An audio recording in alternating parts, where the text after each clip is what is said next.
曼谷係一個美食嘅天堂。唔理你去 Morning Market 或者 Night Market， 或者去任何一區嘅一條街，你都可以揾到好嘢食。如果係咁嘅話，我哋仲需要排長龍去到山長水遠去Michelin推薦嘅地方食麼？今日就嚟到Bang Rak呢個充滿地道風味嘅石龍軍爐，一齊試下5間米芝蓮推薦嘅小店，睇下邊一間真係好食，真係值得去排隊。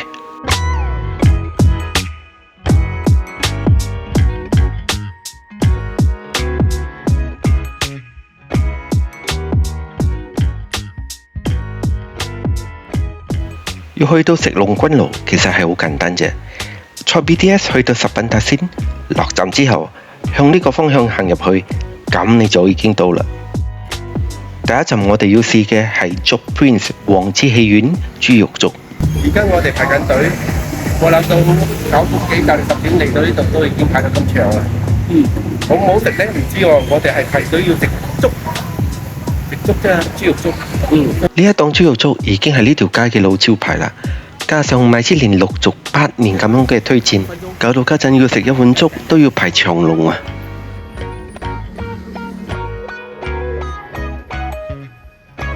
所以我哋叫咗一碗皮蛋瘦肉粥，同埋一碗係冇皮蛋嘅。哇，好結啊！哦，佢嘅蛋黃喺下底，啲蛋仲攞㗎。點樣？好滑啊！好味啦！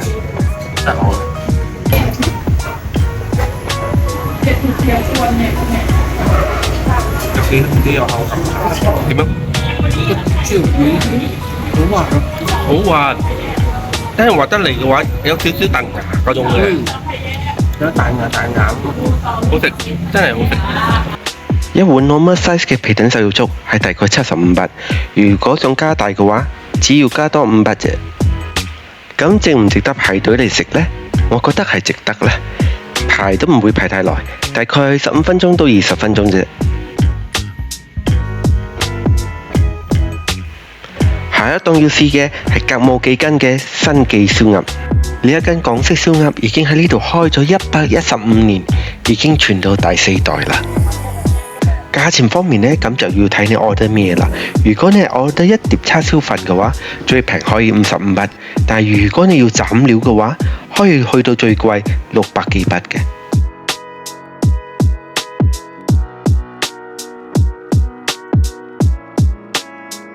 就放啲青辣椒啊，你嘅最愛啊，my favorite 青辣椒，要放啲醋，唔好放啊，我試咗我嘅點先。OK， 我試個飯先。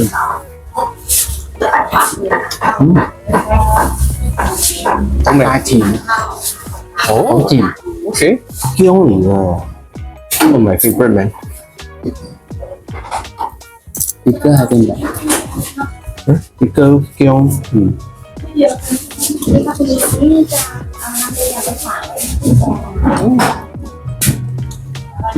係咪太甜啊？佢同我哋嘅燒肉唔一樣，係偏甜嗰種，係唔係好似我哋正會鹹豉油味啊？好食，真好食。想食後悔啲，應該叫第二碗。Sausage 啊，sausage 唔知叫咩？唔錯，呢個真係唔錯。我覺得叫 mix 比較大啲嚟。多嘢搞啊！睇咗呢個臘腸網，睇上嚟簡簡單單，但係味道同我哋嘅唔一樣，好似食咩嘢嗰個肉乾咁樣嘅味道。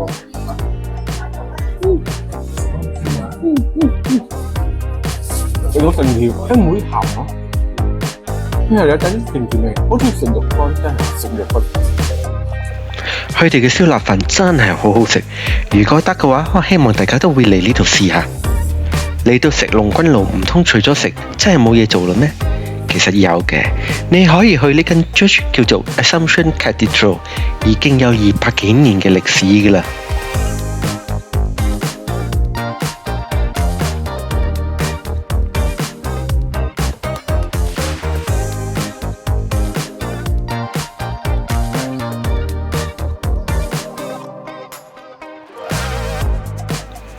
下一陣美食我哋要試嘅呢，係好接近 Assumption Cathedral 嘅，就係喺呢間 State Tower Bangkok 正對面嘅小巷行入去。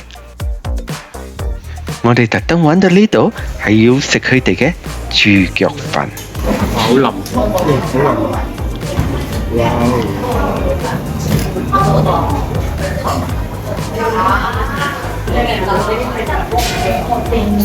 要多一條肉，叫多條啊！每一次如果你聽到我講叫多一碟嘅話，咁證實係好食啦。係好食嘅，叫多另外一碟。呢啲係肉嚟嘅，我哋加上睇下先。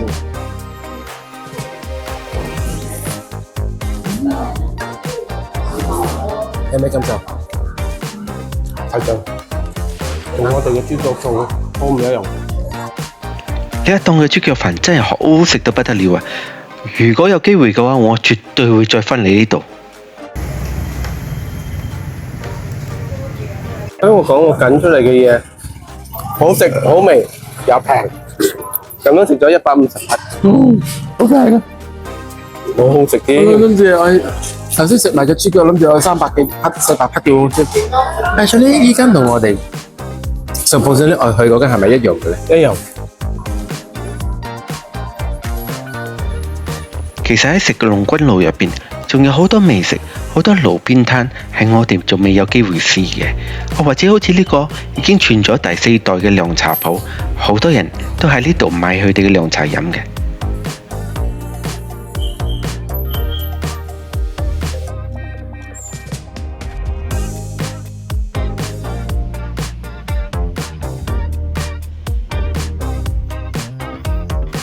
下一個檔口我哋要試嘅就係一個好傳統嘅 Thai dessert 啦。如果你係睇我上一個 blog 嘅話，你就知道呢啲 dessert 就係我上次喺 Hejum Thai Dessert Bar 嗰度試嘅甜品。但係呢間鋪同 Hejum 唔一樣，佢哋喺呢條街嘅路字號開咗80幾年嘅啦。3盒100克。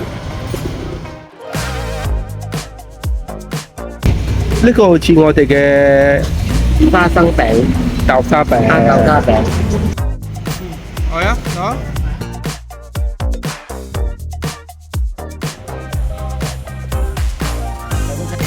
食呢個，呢個係綠豆做嘅，好似食我哋嘅火鍋入邊嘅餡。一定係有整到有核真啫，係水分咧。咩名咗啊？Hejum，我哋食下同Hejum睇下有咩分別。呢個陳文講係入邊有都係燜面嚟嘅，綠豆嘅，都好食，偏甜啲。其實出邊全部係蛋黃嚟嘅，邊度蛋黃？呢啲睇少啊！睇啲 traditional Thai 佢哋煮嘅時候啦，呢啲都係蛋黃嚟嘅，好食啊！好好食啊！唔使啦，影緊啦，直頭入口啦。OK。點樣？嗰間鹹蛋嚟嘅。係啊。喂，靚喎。要食啊？好食啊？唔會甜。鹹蛋喎，梗係唔會甜啦。今日最尾一間米芝蓮推薦嘅鋪頭，我哋要試嘅呢，就係呢一間啦，專門食 Pad Thai 嘅。好趣致嘅杯啊！哇！呢個菜唔一樣菜啊！我哋之前計到計到嚟㗎。呢個係咩菜啊？我都唔識喎。呢個係薑嚟嘅，似啊，葱油，至白啲少少 ，lemon， 檸檬嚟嘅，係，唔係檸檬，應該係叫 lime。呢個咩嚟嘅？唔知喎，特登。呢個 sauce，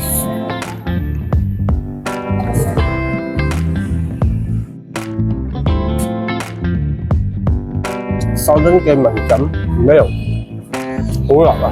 咁好辣啊！試下呢個豬油渣，呢個豬油渣嚟，你試下，直頭塞入口，你接唔到啊！好唔 fresh 喎，係啊，好唔一樣係咪？好似食個面咁樣。車湯你好似唔錯喎，我媽喺度燒啊！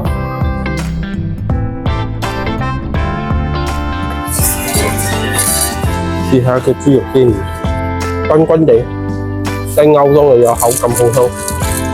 有啲真係似叉燒嗰種嘅 texture 咗，好黏冇 fat 嘅。叉燒係仲係有濕濕嘅，呢個係乾身嘅咯。叉燒有嗰個蜜汁嘛，你係屬於乾身嘅。試下佢拔低，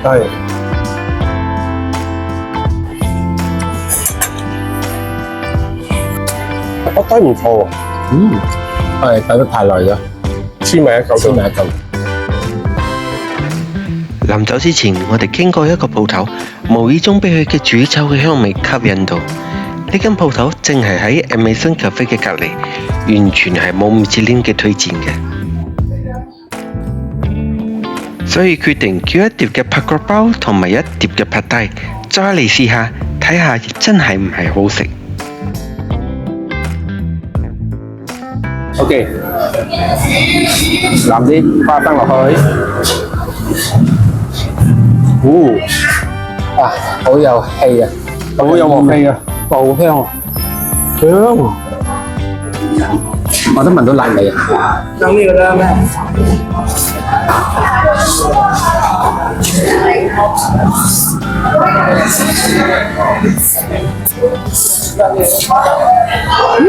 辣嗎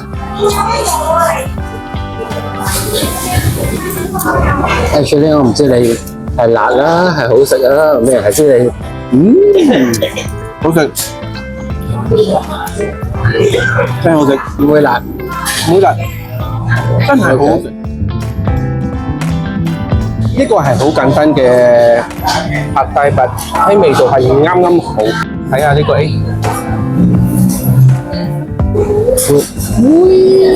點啊？好食嗎？辣，辣啦！辣 OK。佢嘅辣味係講得出㗎。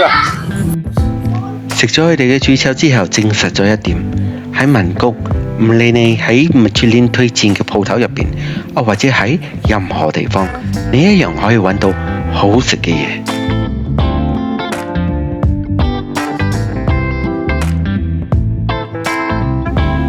食飽之後，臨走之前，我哋就去咗腳板按摩啦。